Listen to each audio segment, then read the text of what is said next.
नमस्कार मित्रांनो, आपलं सर्वांचं स्वागत आहे आपल्या ऑल स्टोरीज यूट्यूब चॅनलवर. तर मित्रांनो, या चॅनलवर जी कथा आणि साहित्य प्रसारित केले जाते त्याचे मूळ लेखक वेगळे आहेत. या कथा, लिखाणावर आणि साहित्यावर आपले यूट्यूब चॅनल कोणत्याही प्रकारचा हक्क किंवा दावा करीत नाही. हा व्हिडिओ फक्त आणि फक्त मनोरंजनाच्या उद्देशाने बनवला आहे.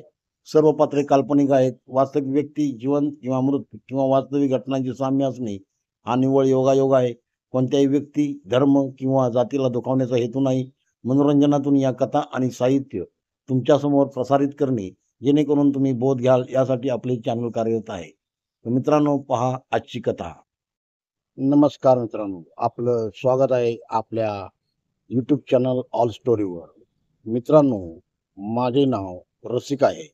आज मी तुम्हाला अशी एक गोष्ट सांगणार आहे की ज्या गोष्टीमुळे मी एका सेठच्या गरगरीत बायकोला नियमितपणे अनपेक्षितपणे माझ्या आयुष्यात ती घटना घडली होती. तेव्हा मी कॉलेज संपवून नोकरी शोधत होतो, पण ती काय लवकर मिळत नसल्याचे बघून शेवटी मी एक निर्णय घेतला की घरच्या घरी मी चांदीच्या पट्ट्या, चांदीची जोडवे, चांदीचे काम करायचे.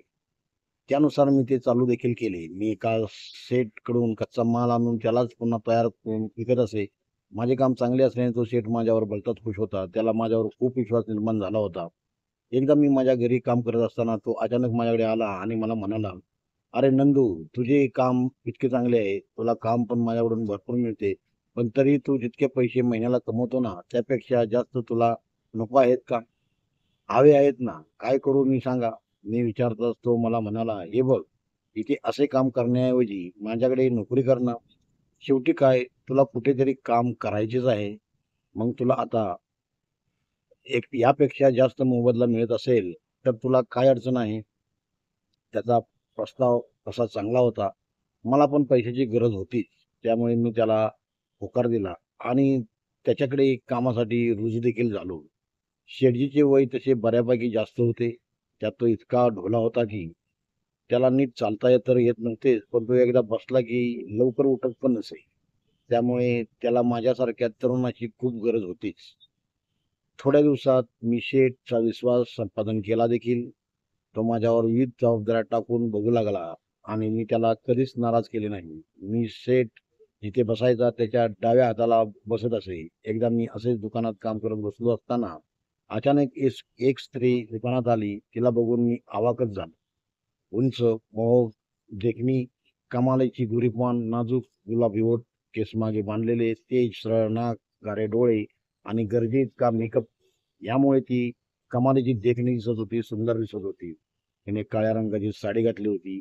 तिच्या बिंबीकडे माझे त्यातून देखील लक्ष गेले आणि त्या बिंबीच्या कुलगटपणा माझ्या नजरेतून सुटला नाही. तिला मी तसाच बघत बसलो. ती आत आली आणि सरळ गल्ल्यावर जाऊन बसली. मला काही समजेना ही बया कोण आहे ती. मी तिला विचारले, "अहो, तुम्ही कोण आहात? आणि तुम्ही असे कसे काय सरळ गल्ल्यावर जाऊन बसला आहात?" माझ्या त्या प्रश्नावर ती माझ्याकडे बघून हसली आणि मला म्हणाली, "मी तुझ्या शेठची बायको आहे." तिचे उत्तर ऐकताच मी खजील झालो. तिच्याकडे बघून मी जागेवरच उभा राहिलो आणि म्हणालो, "भाभी, मला माफ करा. मला माहीत नव्हते. पुन्हा अशी चूक होणार नाही माझ्याकडून." मी ती त्याच्याकडे बघून हसू लागली आणि मला म्हणाली, "अरे असू दे, तुझी चूक नाही. मीच तुला आधी सांगायला पाहिजे होते. बस काम कर." पुढे मी पण गप्प बसलो आणि कामाला लागलो. तेव्हापासून ती रोजच दुकानात येऊ लागली होती. सेठची तब्येत बरी नसल्याने तीच दुकान बघत होती. जशी ती दुकानात येऊ लागली, तसे मी आणि ती जवळ येऊ लागलो. तिचं नाव मीनल होते. रोज नवनवीन साड्या घालणारी मीनल जशी दुकानात येऊ लागली, तसे मला माझे काम जरा जास्तच आवडू लागले होते. कारण होती फक्त आणि फक्त मीनल. मी तिच्या डावीकडे बसत होतो. त्यामुळे ती जेव्हा गल्ल्यावर बसायची, तेव्हा तिच्या एका बाजूच्या पदराआडून मला तिची छाती आणि तिचे उघडे पडलेले पोट पूर्णपणे दिसत असे. मी हळूच तिची नजर चुकवून तिचे ते तसे दर्शन घेत असे. तिची छाती कमालीची गोलाकार तर होतीच, पण ती अशी काही गरगरीत होती की काही विचारूच नका. तिच्या छातीचे ओभार माझ्या नागोबाला काही शांत बसून देत नव्हते. तिचे पोट गोरेपान होते, त्यात तिची खोलगट पेंबी तिची मोहकता अधिकच वाढवत होती. तिच्या आकर्षकतेपुढे माझे कामात लक्ष लागत नसे. तिच्याकडे सुरुवातीस मी चोरून चोरून बघणारा, नंतर नंतर मात्र रोखून बघू लागलो. तिला ते लक्षात आले होते. तिने माझ्याकडे कटाक्ष टाकायला सुरुवात केली होती. तिची नजर मी लगेचच ओळखू लागलो होतो. माझे सेठ प्रामाणिक व्यक्ती म्हणून ओळख करून दिले होते. तिला सेठ तिच्या बायकोला म्हणत होते की माझी तब्येत ठीक होईपर्यंत हा तुला दुकानाच्या सर्व कामामध्ये पूर्ण मदत करेल. त्याचा स्वभाव प्रामाणिक आहेच आणि त्याचं काम पण तसंच आहे. सकाळी दुकान उघडल्यापासून ते रात्री दुकान बंद होईपर्यंत मी मालकिनीची सगळ्या गोष्टी म्हणजे मदत करत होतो. कारण तिला यामध्ये खूप कमी अनुभव होता. पण तिच्या सुंदरतेमुळे कधी कधी मला राहवत नसे. शेवटी मी पण एक पुरुषच. तो पूर्णपणे माझा जो अवयव आहे तो ताटत होता. दिवस जातील तसे तिचा पदर खाली येत होता आणि माझी नजर तिच्या छातीवर ठाव घेत होती. आम्ही जिथे सतत बसत होतो तिथे आतल्या बाजूला एक छोटी रूम होती. रेस्ट रूम होती ती सेठजीची. दुपारी जेवायच्या वेळी दुकान 2 तास बंद केले जात असे, तेव्हा तो जेवून तिथे 2 तास झोप काढायचा आणि मग परत कामाला लागायचा.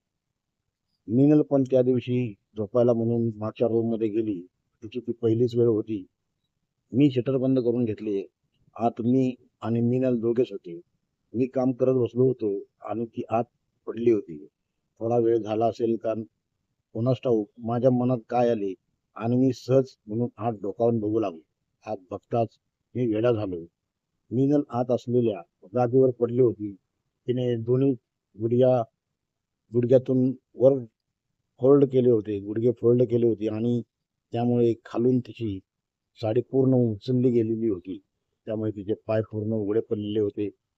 गुलाबी पपई तिची दिसत होती. तिने नुकतेच वॅक्स केले असावे याचा अंदाज मी तिच्या त्या तुळतुळीत पायाकडे व गुलाबी पपईकडे बघून बांधला होता. कमालीची नाजूक असलेले ते गोरे पाय बघून मी जागेवरच थांबलो. तिच्या साडीचा पदर खाली निघून पडला होता. तिची छाती पूर्ण उघडी होती. तिचे ब्लाऊज कसे तरी तिच्या त्या भरदार छातीला सांभाळत होते. तिच्या श्वासाबरोबर वर खाली होणारी तुझी छाती बघून इकडे माझा कमालीचा कडक झाला आणि तो जोर जोरात मागे पुढे करत वळवळ करू लागला. तिचे पोट अतिशय संत गतीने वर खाली होत होते आणि त्याचबरोबर तिची खोलगट पण गोरी बेंबी देखील वर खाली होत होती. तिचा तो कमालीचा देह बघून मी स्वतःला सावरू शकलो नाही आणि मी सरळ आत गेलो. आत जाताच मला अशी अपेक्षा होती की ती काहीतरी वेडेवाकडे मला म्हणेल किंवा ती अंग चोरून उठेल, पण तसे काहीच झाले नाही. मी आत गेलो तरी ती तशीच पडून होती आणि मला बघून म्हणाली, नंदू काय हवे आहे रे तुला? असे म्हणत तिने तिचा हात तिच्या छातीवर ठेवला आणि ती त्याला दाबू लागली.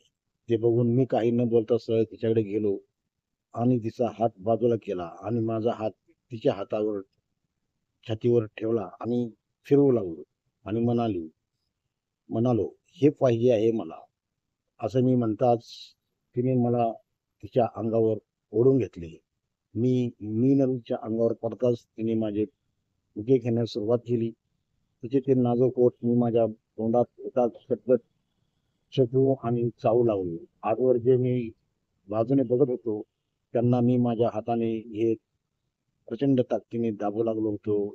जे चेंडूचे बॉल खूप वेळ साठून झाल्यावर मी बाजूला झालो. आमच्याकडे फार वेळ नव्हता, त्यामुळे मी माझे कपडे काढले आणि खेळायला सुरुवात केली. या खेळीमध्ये शेठजीची बायको पण पूर्णपणे म्हणजे साथ देत होती. आम्ही वेगवेगळ्या पोझिशन मध्ये खेळ खेळले आणि जवळपास 20 मिनिटांनंतर आम्ही दोघेही पाणी काढून आपण एकमेकावर पडलो. ती कमालीची खुश झाली होती. तिच्या आयुष्यात संपत्तीची सुख होती, पण शरीराची गरजेचे काही साधन नव्हते, म्हणजेच गरज पूर्ण होत नव्हती. तेव्हापासून मीनलने सेठला दुकानात येणेच बंद केले होते. तिला रोज दुपारी मी जेवण झालो की खेळवून काढू लागलो होतो. मित्रांनो, व्हिडिओ आवडला असेल तर व्हिडिओला लाईक करा, व्हिडिओला शेअर करा, चॅनलला जरूर सबस्क्राईब करा.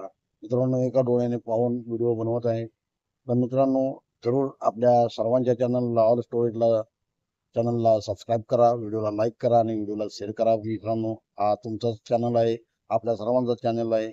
तर मित्रांनो, आपल्या चॅनलला सबस्क्राईब जरूर करा. ऑल स्टोरी चॅनलला जरूर सबस्क्राईब करा मित्रांनो. एका डोळ्याने पाहून व्हिडिओ बनवत आहे. खूप त्रास होत आहे, परंतु बनवत आहे आपल्या सर्वांच्या मनोरंजनासाठी. मित्रांनो नमस्कार, धन्यवाद.